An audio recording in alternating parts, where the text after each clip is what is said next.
উন্নত বিশ্বে ইমিগ্রেশন তো খুবই কমন এবং আমি সবাইকে এটা এনকারেজ করি। আপনি যদি খুব উচ্চশিক্ষিত হন তাহলেও আপনার জন্য একটা অপরচুনিটি আছে। আপনি যদি একেবারেই অল্প শিক্ষিত, একেবারেই আনস্কিলড হন, আপনার জন্য অপরচুনিটি আছে। যারা ডক্টর, ইঞ্জিনিয়ার, লয়ার তাদের জন্য যেমন অপরচুনিটি আছে, শিল্পী, সাহিত্যিক, দার্শনিক তাদের জন্য অপরচুনিটি আছে। আপনার পরামর্শ যে আমেরিকা বেটার? আমাদের সাধারণত 2 মাস সময় লাগে। ইমিডিয়েট পরপরই সে ওয়ার্ক পারমিট পাবে, অটোমেটিক ওয়ার্ক পারমিট পাবে। আমেরিকায় সবার জন্য কিছু না কিছু অপরচুনিটি আছে। আপনার জন্য যেটা সেই চ্যানেলে প্রপারভাবে যান, কোনোভাবে অবৈধভাবে আমেরিকায় যাবেন না। আমেরিকা খুবই ল্যান্ড অফ অপরচুনিটি। আপনি যদি একবার সেখানে যেতে পারেন, অনেক অপরচুনিটি আছে, সেগুলি ফলো করলে অনেক ভালো কিছু করা যায়। কোন প্রফেশনে কিভাবে গেলে সুবিধা হয়? EB-3 জন্য আপনাকে এখানে বসে আমেরিকায় একটা জব পেতে হবে, সেই জবের প্রতিষ্ঠান আপনাকে স্পন্সর করবে। এদের সিটিজেন হতে বা পাসপোর্ট পেতে কত সময় লাগতে পারে? যদি কারো লাইফের উপরে, তার নিজের বা ফ্যামিলি মেম্বারের উপরে লাইফের উপরে থ্রেট থাকে, জেনুইন থ্রেট, সে আমেরিকান সরকারের কাছে ওইখানে গিয়ে রাজনৈতিক আশ্রয় প্রার্থনা করতে পারে। উন্নত বিশ্বগুলোতে অনেক নিয়ম রয়েছে বৈধভাবে যে সেখানে স্থায়ী হওয়ার। কিভাবে স্থায়ী হওয়া যায়, কিভাবে ভালো মতো যাওয়া যায়, এই বিষয়গুলো নিয়ে আমরা আজকে কথা বলবো যুক্তরাষ্ট্র প্রবাসী একজন আইনজ্ঞ, যিনি সেখানকার অ্যাটর্নি এবং ইমিগ্রেশন বা মাইগ্রেশন নিয়ে উনি কাজ করছেন দীর্ঘদিন ধরে। কেমন আছেন আপনি? আমি খুব ভালো আছি। আপনাকে অসংখ্য ধন্যবাদ আপনাদের এই অনুষ্ঠানে আমাকে আমন্ত্রণ জানানোর জন্য, এবং আপনার মাধ্যমে যারা আমাদের অডিয়েন্স, ভিউয়ার, তাদের সকলকে অসংখ্য ধন্যবাদ। উন্নত বিশ্বে ইমিগ্রেশন তো খুবই কমন এবং আমি সবাইকে এটা এনকারেজ করি। কারণ যেমন আমি 2011 সালে পড়াশোনা করার জন্য যুক্তরাষ্ট্রে যাই এবং তারপরে ওখানে পড়াশোনা শেষ করে ল প্র্যাকটিস শুরু করি এবং I am doing pretty good.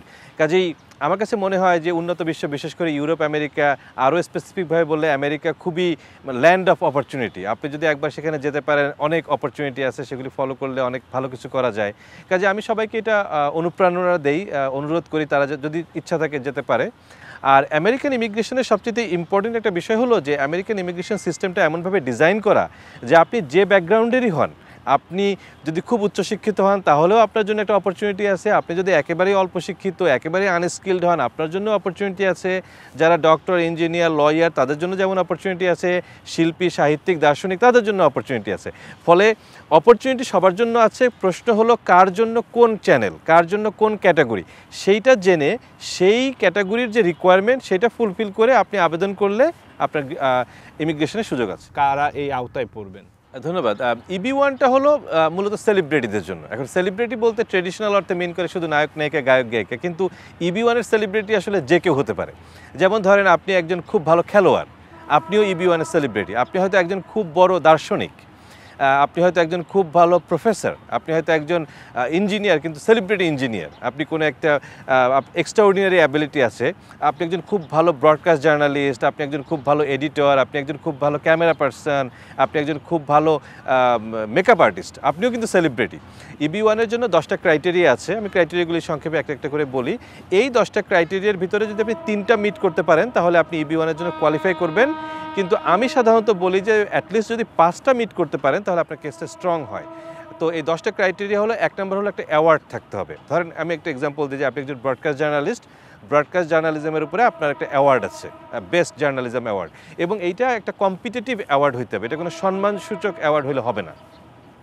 দ্বিতীয় ক্যাটাগরি হলো মিডিয়া কাভারেজ, যে আপনাকে নিয়ে মিডিয়ায় লেখালেখি হয়েছে বা টেলিভিশনে প্রোগ্রাম হয়েছে বা ইউটিউবে ভিডিও হয়েছে আপনার উপরে, এটা যদি থাকে তাহলে আপনি সেকেন্ড ক্যাটাগরি মিট করেন। থার্ড হলো আপনি এমন একটা অর্গানাইজেশনের মেম্বার, যে অর্গানাইজেশনের মেম্বার চাইলেই হওয়া যায় না, এইটার কিছু সার্টেন রিকোয়ারমেন্ট আছে, সেই রিকোয়ারমেন্ট ফুলফিল করার পরে দেখে শুনে আপনাকে মেম্বারশিপ দেওয়া হয়। যেমন ধরেন বাংলাদেশ প্রেস ক্লাব, প্রেস ক্লাবের মেম্বার কিন্তু চাইলেই হওয়া যায় না, আপনি একটা নির্দিষ্ট বছর পর্যন্ত প্র্যাকটিস জার্নালিজমে থাকতে হবে, তারপরেও কিছু রিকোয়ারমেন্ট আছে, তারপরে আপনি যেতে পারবেন। এরকম এমন কিছু অর্গানাইজেশনের মেম্বার যে মেম্বারশিপটা বাই ইটসেলফ একটা প্রেস্টিজিয়াস মেম্বারশিপ।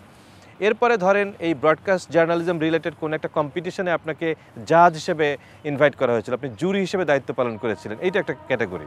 তারপরে এই বিষয়ে আপনার একাডেমিক লেখালেখি আছে, আপনার অরিজিনাল কন্ট্রিবিউশন আছে। যেমন ধরেন আপনি ব্রডকাস্ট জার্নালিজমের বিষয়ে আপনি হয়তো থিওরিটিক্যাল লেখালেখি করেছেন, জার্নাল পাবলিশ করেছেন বা বই লিখেছেন।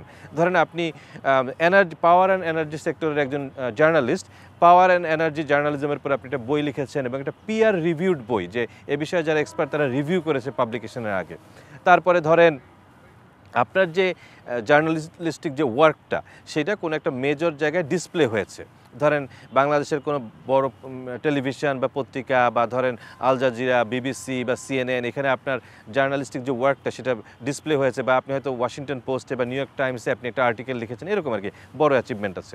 তারপরে আপনি এই বিষয়ে ভালো স্যালারি পান, এরকম এরকম মোট 10টা ক্রাইটেরিয়া আছে। এর ভিতরে যদি আপনি 3টা মিট করতে পারেন তাহলে আপনি কোয়ালিফাই করেন, কিন্তু 5টা করলে আপনি আপনার কেসটা স্ট্রং হবে। অনেকেই আমাদের কাছে ইবি ওয়ানের জন্য আসে কিন্তু তার কেসটা রেডি না, প্রোফাইলটা রেডি না, কারণ ইবি ওয়ানের জন্য স্পেসিফিক টু রেডি করতে সময় লাগে। তো আমি সাধারণত বলি যে আপনি 2 মাস বা 4 মাস সময় নেন, সময় নিয়ে আপনি আপনার প্রোফাইলটা বিল্ড আপ করেন, তারপর আমাদের কাছে আসেন। কারণ আমরা কাজ শুরু করলাম, আমি বললাম যে প্রোফাইল রেডি না, তখন আপনার সময় লাগবে। তো আপনি যখন রেডি হয়ে আমাদের কাছে আসবেন, তারপর আমাদের সাধারণত 2 মাস সময় লাগে। আমরা রেডি করার পরে যখন আমরা সরকারের কাছে সাবমিট করি তখন দুইভাবে সাবমিট করতে পারি। একটা হলো প্রিমিয়াম প্রসেসের আন্ডারে, একটা রেগুলার প্রসেসের আন্ডারে। প্রিমিয়াম প্রসেসের আন্ডারে সরকার নেয় 1 মাস সময়, আর রেগুলার প্রসেসের আন্ডারে সরকার নেয় প্রায় 6 থেকে 8 মাস সময়। তো এই হলো টোটাল জার্নিটা। আর ইবি ওয়ানের ক্ষেত্রে এই যে অংশটা, এটা হলো ফার্স্ট পার্ট। এইটা অ্যাপ্রুভ হয়ে যাওয়ার পরে আমরা যে সেকেন্ড পার্টে, ওইখানে প্রায় আরও 6 থেকে 8 মাস। আপনি ধরে নেন from beginning to end including everything approximately 1 থেকে 1.5 বছর সময় লাগবে। ইবি ওয়ানের পাশাপাশি ইবি থ্রিও রয়েছে, সেটা কি? ইবি থ্রি হলো মূলত, ইবি থ্রির ভিতরে 3টা ক্যাটাগরি আছে, একটা স্কিল্ড, একটা সেমাই স্কিল্ড, একটা আনস্কিল্ড। কিন্তু ইবি থ্রি আনস্কিল্ড ক্যাটাগরিটা সবচেয়ে পপুলার। যেমন ধরেন আমেরিকার একটা আপেল বাগান, তাদের এখানে আপেল তোলার জন্য একজন আনস্কিল্ড লোক দরকার, শ্রমিক দরকার। তারা লোকালি আনস্কিল্ড শ্রমিক পাচ্ছে না, তারা বাংলাদেশ থেকে ধরেন একজনকে হায়ার করে নিয়ে যেতে পারবে। এরকম gas station, grocery store, McDonald's, তারা এরকম অহরহ লোক হায়ার করে।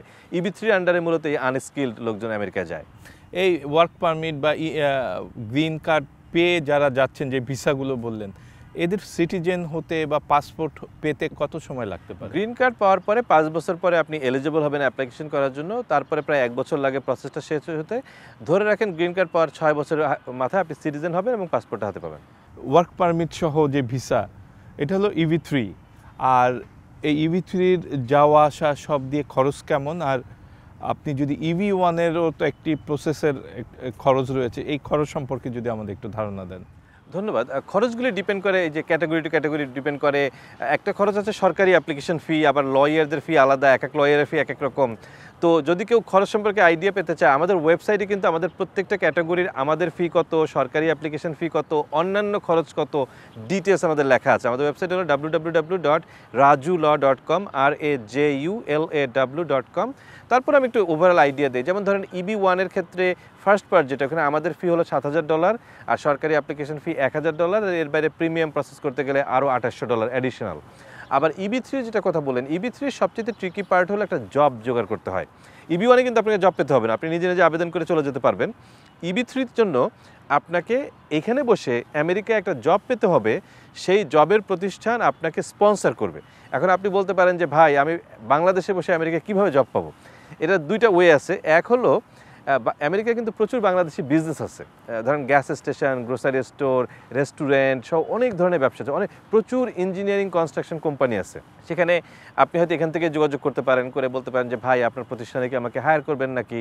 যদি বলে হ্যাঁ করব, তারা যখন স্পন্সর করবে, এবং এই জাতীয় ক্ষেত্রে কিন্তু আমাদের ক্লায়েন্ট কিন্তু আপনি না, আমাদের ক্লায়েন্ট হলো ওই যে ব্যবসা প্রতিষ্ঠান, সে হলো আমার ক্লায়েন্ট। সেই ব্যবসা প্রতিষ্ঠান আমাকে এসে বলবে যে আমি বাংলাদেশ থেকে মিস্টার এক্সকে হায়ার করতে চাই, তুমি প্রসেস করে দাও, তখন আমি প্রসেস করে দিব। তো ইবি থ্রির ক্ষেত্রে যেটা হয়, আপনি যদি নিজে চাকরি জোগাড় করতে পারেন তা তো ভালো। আর যদি বলেন যে না ভাই, আমি চাকরি জোগাড় করতে পারতেছি না, তখন কিছু এজেন্সি আছে, এজেন্সির কাজ হলো চাকরি জোগাড় করে দেওয়া। যেমন আমাদের বাংলাদেশে একটা এজেন্সি আছে। কিন্তু আমি তো চাকরি নিয়েই যাচ্ছি, চাকরি দেখিয়ে যাচ্ছি, তাহলে আবার যে চাকরি খুঁজতে হবে কেন? না, আপনি তো অ্যাপ্লাই করার আগেই চাকরি খুঁজতে হবে, আপনি তো নিজে অ্যাপ্লাই করতে পারবেন না। অ্যাপ্লিকেশনটাই করবে হলো ওই ব্যবসা প্রতিষ্ঠান। যেমন ধরেন আপনি যদি কালকে সকালবেলা চিন্তা করেন, যদি এটা সরাসরি কোনো কন্ট্যাক্ট হয়, আমরা কি নিজস্ব নিজ উদ্যোগে এই যোগাযোগটা রক্ষা করে ভিসা পাওয়া? অবশ্যই অবশ্যই অবশ্যই। যেমন সেটাই বললাম একদম প্রথমে, যে ধরেন একটা বাংলাদেশি মালিকানাধীন আপেল বাগান আছে, কথা ফ্লোরিডা স্টেট, এবং সেই ভদ্রলোকের নাম মিস্টার এক্স। ধরেন তার বাড়ি আর আপনার গ্রামের বাড়ি একই জায়গায়, ঈদে বেড়াইতে এসে পরিচয় হয়েছে। তাকে বললেন যে ভাই, আমাকে আপনি কি স্পন্সর করবেন কিনা, হয়তো অথবা ধরেন আপনারা একই স্কুলে পড়ছেন, একই কলেজে পড়ছেন, অ্যালামনাই অ্যাসোসিয়েশন, যে কোনোভাবে একটা কানেকশন তৈরি হয়েছে। তাকে আপনি বললেন, সে বললো হ্যাঁ আমি আপনাকে স্পন্সর করবো, ডান। থেকে তো এখন এজেন্সির দরকার নেই। সেক্ষেত্রে ওই ব্যবসা প্রতিষ্ঠান সে আমার মতো একজন অ্যাটর্নির কাছে গিয়ে বলবে যে আমি তো বাংলাদেশ থেকে অমুককে হায়ার করে আনতে চাই, তুমি ভাই প্রসেস করে দাও। সেক্ষেত্রে ডিরেক্ট কমিউনিকেশন, কোনো সমস্যা নাই। কিন্তু ধরেন আপনি বললেন যে না ভাই আমার এরকম পরিচিত কেউ নাই, তখন আপনি কি করবেন? তখন আপনাকে এজেন্সির কাছে, কারণ আমি অ্যাজ এ লয়ার আমি কিন্তু আপনাকে চাকরি জোগাড় করে দিতে পারবো না, আমার পরিচিত থাকলেও পারবো না। কারণ হলো তখন একটা কনফ্লিক্ট অফ ইন্টারেস্ট গ্রো করবে। যে ধরেন আমার পরিচিত মিস্টার ওয়াই, তার আপেল বাগান আছে, আমি আপনাকে তার সাথে পরিচয় করে দিতে পারি না লিগালি। এজেন্সি এটা পারে। যেমন আমাদের বাংলাদেশি একটা এজেন্সি, মানে বাংলাদেশি আমেরিকান একটা এজেন্সি আছে, নাম হলো গ্রেট আমেরিকান রিক্রুটার। ওদের ওয়েবসাইট হলো www.gretamericanrecruiter.com। ওরা একটা ম্যাকডোনাল্ডসের জন্য এই কিছুদিন আগে 50 জন লোক হায়ার করছিল, এবং ওর ভিতরে প্রায় 27-28 জন বাংলাদেশ থেকে যাচ্ছে, আর বাকিরা নেপাল থেকে, তারপরে ইন্ডিয়া থেকে, পাকিস্তান থেকে, ঘানা থেকে, বিভিন্ন জায়গা থেকে ওরা হায়ার করতেছে। এই পুরো 50 জনের পুরো প্রসেস আমরা করছি, এবং এক্ষেত্রে কিন্তু আমাদের ক্লায়েন্ট এই এজেন্সিও না, যে ভদ্রলোকরা এইসব দেশ থেকে যাচ্ছে তারাও কিন্তু আমাদের ক্লায়েন্ট না, আমাদের ক্লায়েন্ট কিন্তু ম্যাকডোনাল্ডস। এজেন্সির দায়িত্ব হলো ম্যাকডোনাল্ডসের সাথে আমাকে পরিচয় করে দেওয়া। ওরকম আরও একটা এজেন্সি আছে, নাম হলো বিডিভি সলিউশন। এটা খুব বড় এজেন্সি, ওরা বাংলাদেশি না, ওরাও হেল্প করে। তো বটম লাইন হলো আপনাকে এখানে বসে একটা আমেরিকান এজেন্সি খুঁজে বের করতে হবে যারা আপনাকে চাকরি জোগাড় করে দিবে, এবং সেই চাকরির প্রতিষ্ঠান আপনাকে স্পন্সর করে এখান থেকে নিয়ে যাবে। এবং এটা খুবই পপুলার একটা ক্যাটাগরি, বাংলাদেশ থেকে প্রচুর মানুষ EB3-তে যায়, এবং এই মুহূর্তে সময় লাগে প্রায় 4 বছরের মতো, শুরু থেকে শেষ পর্যন্ত। কিন্তু আপনি এবং আপনার ফ্যামিলি, মানে আপনি, আপনার ওয়াইফ এবং 21 বছরের নিচে সন্তান, তারা সবাই গ্রিন কার্ড নিয়ে সরাসরি আমেরিকা চলে যাচ্ছে। এটা খরচটা কেমন প্রসেসে? এইটা যদি আপনি নিজে চাকরি জোগাড় করতে পারেন, ডিরেক্ট কমিউনিকেশন, এবং আমি ধরে নিলাম আপনাদের 4 জনের ফ্যামিলি মেম্বার, আপনি, আপনার ওয়াইফ এবং 2 বাচ্চা, সেক্ষেত্রে আপনি ধরে রাখেন $12,000-13,000 মতো খরচ পড়বে 4 জনের জন্য, from beginning to end including everything. আর যদি আপনি বলেন যে না ভাই আমার ডিরেক্টলি কোনো কমিউনিকেশন নাই, চাকরি জোগাড় করতে পারতেছি না, এজেন্সির মাধ্যমে যদি যান, তাহলে এক এক এজেন্সি এক এক রকম চার্জ করবে। তারপরে রাফ আইডিয়া আমি বলবো $22,000-25,000 লাগবে for 4 people from beginning to end. Salary হলো সাধারণত ওই ধরেন একটা আপেল বাগানে আপেল পিক করতে যে কয় টাকা দেয়, সাধারণত মিনিমাম স্যালারিটাই দেয়, ধরেন $10-12 করে পার আওয়ার পায়, ডিপেন্ড করে state to state, city to city. বয়সের ওরকম কোনো বাধ্যবাধকতা নেই, কিন্তু ধরেন আপনি এমন একটা চাকরির জন্য যাচ্ছেন, ধরেন এই যে আপেল বাগানে আপেল পিক আপ করা, এটা কিন্তু কষ্টের কাজ, মানে রোদের ভিতরে আপেল পিক আপ করবেন। এখন এমবেসিতে আপনাকে প্রশ্ন করতে পারে যে আপনি তো বয়স হয়ে গেছে, আপনি তো ঠিকমতো হাঁটতে পারেন না, আপনি আপেল পিক আপ কেমনি করবেন, এরকম কিছু আছে। অথবা ইংলিশের একটা ব্যাপার আছে, অনেক ধরনের চাকরি আছে, যেমন ধরেন ম্যাকডোনাল্ডসে আপনি ক্যাশিয়ার হিসেবে অর্ডার নেবেন, তাহলে আপনাকে কথা বলতে হবে ইংলিশে। তখন এমবেসি অনেক সময় বলে আপনি তো ইংরেজি বলতে পারেন না, কীভাবে কাজ করবেন। আবার কিছু কিছু আছে, যেমন আপেল বাগানে আপেল পিক আপ করার জন্য ইংলিশের দরকার নাই। এরকম আপনার যে জবের জন্য যাচ্ছেন ওই রিলেটেড কিছু রিকোয়ারমেন্ট আছে। আবার আরেকটা বিষয় খুবই ইম্পর্টেন্ট, সেটা হলো যে প্রতিষ্ঠানের সঙ্গে আপনাকে হায়ার করছে, ওদের সাথে কিন্তু একটা চুক্তি হবে, সেই কাজটা আপনাকে অ্যাটলিস্ট 1 বছর করতে হবে, মাঝে মাঝে 1.5 বছর 2 বছরও করা লাগতে পারে। এখন ধরেন আপনি না বুঝে, আমেরিকান নর্থের একটা স্টেট আছে মিনেসোটা, খুবই ঠান্ডার জায়গা আর কি, বছরের 6-7 মাস খুব ঠান্ডা থাকে, কানাডার বর্ডারে। এখন ধরেন মিনেসোটার একেবারে রিমোট এলাকায় আপনি একটা কনস্ট্রাকশন ফার্মে চুক্তি স্বাক্ষর করে গ্রিন কার্ড নিয়ে চলে গেলেন।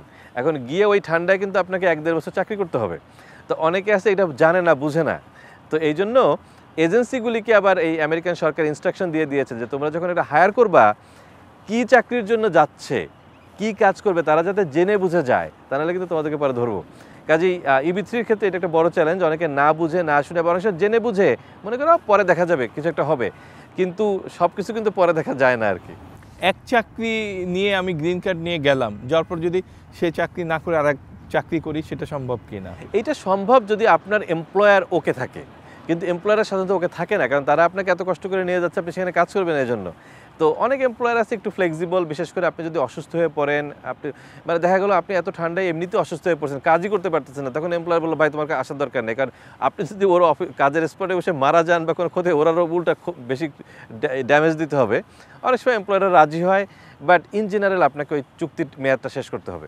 EB1 যেটা আপনি বলছিলেন যে সেলিব্রিটি কোটা, যে যার ক্ষেত্রে থেকেই সেলিব্রিটি হতে পারেন, সেই ক্ষেত্রে খরচ আর টাইমের কথা বলছিলেন 2 মাস থেকে, এটা খুব কম সময় লাগে। হ্যাঁ, ওটা কম্পারেটিভলি কম সময় লাগে। এবং ধরেন ফ্রম বিগিনিং টু এন্ড 4 জন ফ্যামিলি মেম্বারের একটা এক্সাম্পলই দেই, তাহলে হিসাবটা ঠিক থাকবে।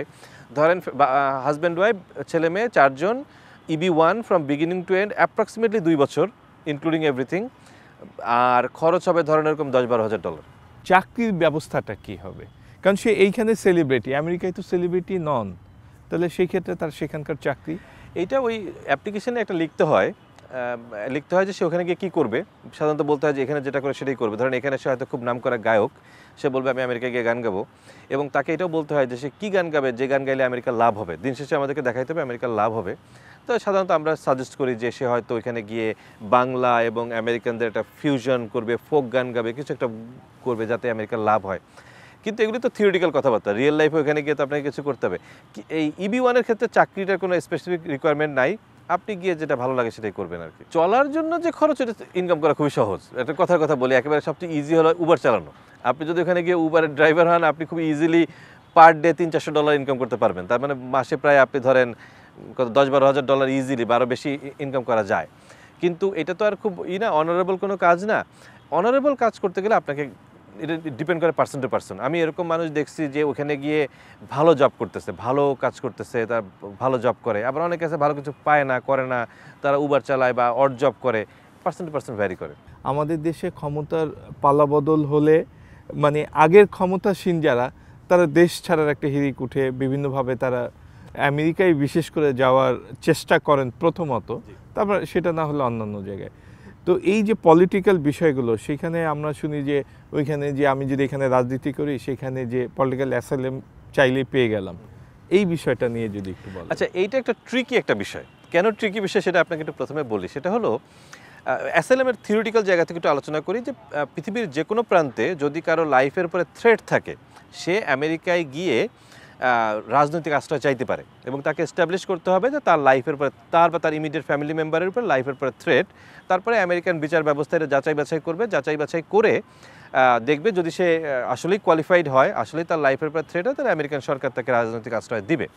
এখন এই বিষয়ে আমি খুব বেশি ডিটেলস আলোচনা এখানে যেতে পারবো না। কেন পারবো না সেটা একটু বলি। সেটা হলো, ধরেন আমি এখানে ডিটেলস আলোচনা করলাম, আমার আলোচনা শুনে একজন উদ্বুদ্ধ হইলো, উদ্বুদ্ধ হয়ে সে আমেরিকা চলে গেল, গিয়ে রাজনৈতিক আশ্রয় চাইলো, কিন্তু তার কেসটা এতটা স্ট্রং না।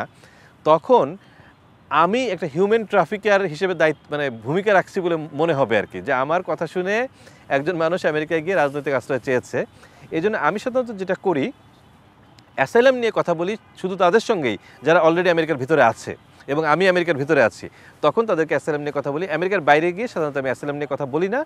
থিওরিটিক্যাল জায়গা থেকে বলা যায় যে যদি কারো লাইফের উপরে, তার নিজের বা ফ্যামিলি মেম্বারের উপরে লাইফের উপরে থ্রেট থাকে, জেনুইন থ্রেট, সে আমেরিকান সরকারের কাছে ওইখানে গিয়ে রাজনৈতিক আশ্রয় প্রার্থনা করতে পারে, এবং আমেরিকার বিচার ব্যবস্থা এটা যাচাই বাছাই করে তারপর এটা গ্র্যান্ট করবে বা করবে না। ধরেন আমার B1 B2 ভিসা মানে ভিজিট ভিসা রয়েছে, তো সেই ক্ষেত্রে আমি EB1-এর অ্যাপ্লাইটা, গ্রিন কার্ডের অ্যাপ্লাইটা বা ভিসার অ্যাপ্লাইটা এখান থেকে করে গেলে ভালো হয়, না আমি সেখানে যেহেতু আমার ভিসা আছে সেখানে যে করলে ভালো হয়? আমি বলি ফার্স্ট পার্টটা এখানে বসে করাই ভালো। কারণ এখানে বসে যেটা, কারণ B1 B2-তে যখন আপনি যাচ্ছেন তখন তো আপনার মাত্র 6 মাসের মেয়াদ। এই 6 মাসের ভিতরে আপনি সব কিছু গুছাই উঠতে অনেক সময় পারবেন না। এই জন্য আমি বলি যে ফার্স্ট পার্টটা এখানে বসে করেন, করার পরে এটা যখন অ্যাপ্রুভ হয়ে যাবে, সেকেন্ড যে পার্টটা, ওইটা আবার আমি ওইখানে গিয়ে করতে বলি। কারণ হলো এইখানে বসে করলে এমবাসিতে যেতে হবে, এমবাসিতে একটা বিশাল ব্যাকলগ পড়ে আছে। আমি এরকম মানুষজনকে চিনি 3 বছর 4 বছর আগে EB1 অ্যাপ্রুভ হয়ে বসে আছে, এখন পর্যন্ত ইন্টারভিউ ডেটই পাচ্ছে না। কিন্তু আপনি যদি ওখানে ভিতরে গিয়ে করেন তাহলে প্রসেসটা সহজ হয়। এই সেকেন্ড পার্টটা ওখানে গিয়ে করা ভালো। আচ্ছা, তাহলে আমি ফার্স্ট পার্ট করলাম, কিন্তু এর মধ্যে আমি জার্নালিস্ট, আমার মাঝে মধ্যেই বাইরে অ্যাসাইনমেন্ট থাকে বা কোনো ইনভাইটেশনে যাওয়ার সুযোগ পেলে আমি কি তখন যেতে পারবো? আমেরিকা ইমিগ্রেশন বলবে না যে তুমি তো এই পারপাস অ্যাপ্লাই করেছো, আপাতত তোমাকে এন্ট্রি আমরা দিতে পারছি? এটা তারা বলতে পারে, তারা জিজ্ঞাসা করতে পারে যে আপনার তো একটা EB1 কেস পেন্ডিং, আপনি তো 2 দিন পরে গ্রিন কার্ড পাবেন, এখন আপনি ভিজিট ভিসা নিয়ে কেন যেতে চান? তখন আপনি উত্তর দিবেন যে দেখেন ওইটা তো পেন্ডিং, তো অনেক সময় লাগবে, আপাতত আমি এই ইভেন্টটা কভার করতে যাচ্ছি, ধরেন সামনে ইলেকশন বা ইউনাইটেড নেশনসের কিছু একটা, আমি এখানে 2-3 সপ্তাহের জন্য যাচ্ছি, এই কাজ শেষ করে আমি আবার চলে আসবো। আবার ওই যে একটা গ্রিন কার্ড পেন্ডিং আছে, ওটা যখন হয়ে যাবে তখন গ্রিন কার্ড নিয়ে যাবো। জাস্ট ওদের সঙ্গে কথা বলা, কমিউনিকেশন। আর এই ক্ষেত্রে কি এডুকেশনাল কোনো বিষয় আছে কি না? কারণ আপনি বলছিলেন যে ধরেন একজন মেকআপ ম্যান, সেও তার ক্ষেত্রে সেলিব্রিটি হতে পারেন, যে একজন ফোক গান গাচ্ছেন উনিও একজন সেলিব্রিটি হতে পারেন, কিন্তু এইসব ক্ষেত্রে সবার যে এডুকেশনাল খুব হাই এডুকেশন থাকবে তা না।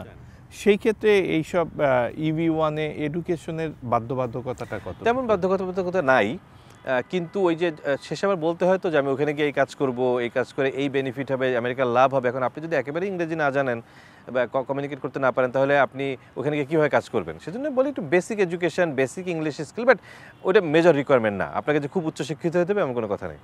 এই ক্ষেত্রে এডুকেশনটা মেজর নাকি ইংলিশ ল্যাঙ্গুয়েজটা মেজর, মানে EB1 কোনটা বেশি কার্যকরী? EB1 এর ক্ষেত্রে দুইটার কোনোটাই খুব একটা মেজর কিছু না। EB1 এর ক্ষেত্রে মেজর হলো যে আপনি যে বিষয়ের সেলিব্রিটি সেইটা প্রমাণ করা। সাথে একটু ইংরেজি জানলে ভালো, একটু এডুকেশন থাকলে ভালো। বাট EB3-তে EB3 যে আনস্কিল্ড, ওইখানেও তেমন কোনো যোগ্যতা লাগে না, একেবারে আনস্কিল্ড। কিন্তু আপনি যদি আপেল বাগানে আপেল পিক আপ করতে যান, একটু ফিজিক্যালি ফিট হলে ভালো। আপনি যদি ম্যাকডোনাল্ডসে ক্যাশিয়ার হিসেবে যান, একটু বেসিক ইংলিশ ক্যালকুলেশন, বেসিক অঙ্ক 2 আর 2 যোগ করলে যাতে 4 হয়, এটা যাতে বুঝতে পারেন, এরকম আর কি। আর এখন স্টুডেন্ট ভিসার ক্ষেত্রে অনেকে দেখা যাচ্ছে খুব সহজে পেয়ে যাচ্ছেন, অনেকে মানে দিনের পর দিন অপেক্ষা করতে হচ্ছে। এইটার সহজ পদ্ধতিটা কি? সহজ পদ্ধতি, ভালো ছাত্র, যারা ভালো ছাত্র, জেনুইন ছাত্র, তারা খুব সহজে পেয়ে যায়। প্রতি বছর বাংলাদেশ থেকে প্রায় 20,000 স্টুডেন্ট আমেরিকা যাচ্ছে এবং এদের অধিকাংশ আসলে জেনুইন স্টুডেন্ট। তারা স্কলারশিপ নিয়ে, ফুল ফান্ড নিয়ে পড়াশোনা করতে যায়। আমি নিজে 2011 সালে যখন প্রথম যাই, আমি তো স্টুডেন্ট ভিসায় গিয়েছিলাম এবং আমি সেখানে গিয়ে ফুল স্কলারশিপ নিয়ে গেছি। তো ভিসা পাওয়ার সবচেয়ে সহজ হলো আপনি যদি জেনুইন স্টুডেন্ট হন, চেষ্টা করবেন ওখানে স্কলারশিপ নিয়ে যেতে, কারণ আমেরিকা কিন্তু খুব এক্সপেন্সিভ জায়গা। সেখানে আপনি যদি নিজের টাকা গিয়ে পড়তে যান, বেশ কঠিন হয়ে যায় আর কি। স্কলারশিপটা কি অ্যাভেলেবেল? বেশ অ্যাভেলেবেল। বিশেষ করে আপনি যদি পিএইচডি লেভেলে যান, আমি বলবো 95% পিএইচডি স্টুডেন্টের স্কলারশিপ নিয়ে পড়ে। স্টুডেন্ট সেখানে তার লেখাপড়া শেষ করার পর একজন স্টুডেন্ট গেলেন আমেরিকাতে, যে তার লেখাপড়া শেষ করলেন, তিনি ব্যাক করতে চাচ্ছেন না, ওইখানে চাকরি পেতে চাচ্ছেন বা ওইখানে সেটেল হতে চাচ্ছেন, তার প্রতি পরামর্শটা কি? মানে কিভাবে তিনি এগোবেন? পাশ করার ইমিডিয়েট পরপরই সে ওয়ার্ক পারমিট পাবে, অটোমেটিক ওয়ার্ক পারমিট পাবে। যারা সায়েন্স এবং টেকনোলজির স্টুডেন্ট তারা 3 বছরের ওয়ার্ক পারমিট পায়, যারা নন টেকনোলজি সাবজেক্ট পড়ে তারা 1 বছরের জন্য পায়। তো এই 3 বছরে তারা চাকরি করলো, চাকরি করতে করতে বাই দিস টাইম ওই প্রতিষ্ঠানের সাথে হয়তো ভালো সম্পর্ক হয়ে যায়, তাদেরকে বলে যে তোমরা কি আমাকে স্পন্সর করবা কি না। স্পন্সর করলে তো তখন আরও অনেক ক্যাটাগরি আছে। তো বেসিক্যালি যারা যায় তারা আর আসে না, ওখানে থাকার একটা ব্যবস্থা হয়ে যায়। আমরা শুনি যে আমেরিকার যার পারমিশন আছে সে অনেক সময় কানাডার জন্য কাজ করতে পারবে। আমি চাইলে কানাডার লাইসেন্স নিতে পারি, আমাকে একটা ছোট একটা পরীক্ষা দিতে হবে। তো পরীক্ষারও দেওয়ার আসলে ইচ্ছা নাই, প্র্যাকটিস করার ইচ্ছা নাই। আপনার পরামর্শ যে আমেরিকা বেটার, এইটা একটা খুব গুরুত্বপূর্ণ প্রশ্ন। আমাকে অনেকেই বলে, মানে অনেকে জানতে চায়, হ্যাঁ, যা ভাই আমি কি কানাডা যাব নাকি আমেরিকা যাব নাকি অস্ট্রেলিয়া যাব নাকি ইউরোপ যাব। তো এখন কানাডা, অস্ট্রেলিয়া, ইউরোপ নিয়ে আমার নলেজ অত বেশি না, অল্প নলেজ। কিন্তু আমি একটা জিনিস বলি, সেটা হলো যদি কারো জীবনের উদ্দেশ্য থাকে একটু সহজ সরল ছিমছাম জীবন, জীবনে খুব বড় কিছু হইতে চাই না, তাহলে আপনি কানাডা, অস্ট্রেলিয়া, ইউরোপ দেখতে পারেন। কিন্তু আপনি যদি জীবনে বড় কিছু হইতে চান, তাহলে আমেরিকা ভালো। আমেরিকা হলো মানে হাই অ্যাম্বিশাস পিপলের জন্য স্বর্গভূমি। আমেরিকান সিস্টেমটা এমনভাবে তৈরি করা, আপনি যত বেশি টাকা ইনকাম করবেন তত আপনার জন্য টাকা ইনকাম করা সহজ। আপনি যত কম টাকা ইনকাম করবেন তত টাকা ইনকাম করা কঠিন।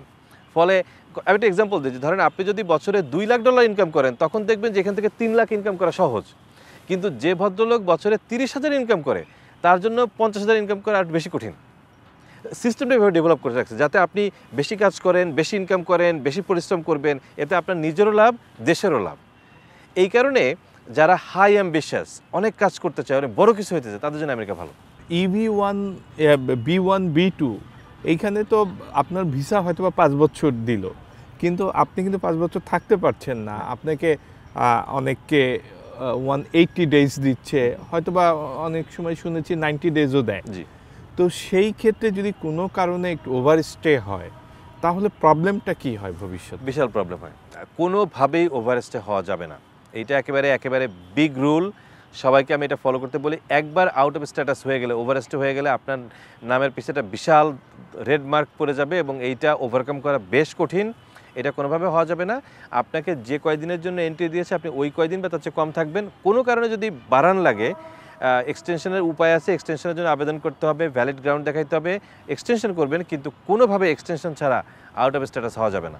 আমেরিকায় সবার জন্য কিছু না কিছু অপরচুনিটি আছে, আপনার জন্য যেটা সেই চ্যানেলে প্রপারভাবে যান, কোনোভাবে অবৈধভাবে আমেরিকায় যাবেন না। অনেকে সাউথের বর্ডার ক্রস করে মেক্সিকো থেকে আসে, এই জীবনটা একেবারেই অনারেবল জীবন না। অনেকে সার্ভাইভ করে, টাকা পয়সা ইনকাম করে, বাট খুবই অমানবিক জীবন, কোনোভাবে অবৈধভাবে আমেরিকা যাওয়া যাবে না। ধন্যবাদ আপনাকে অসংখ্য ধন্যবাদ। অনেক কিছু জানলাম, আশা করি সবাই এখান থেকে উপকৃত হবেন এবং কোথাও যাওয়ার আগে সেখানকার যে নিয়ম কানুন এগুলো জেনে গেলে আপনি উপকৃত হবেন। ধন্যবাদ সবাইকে।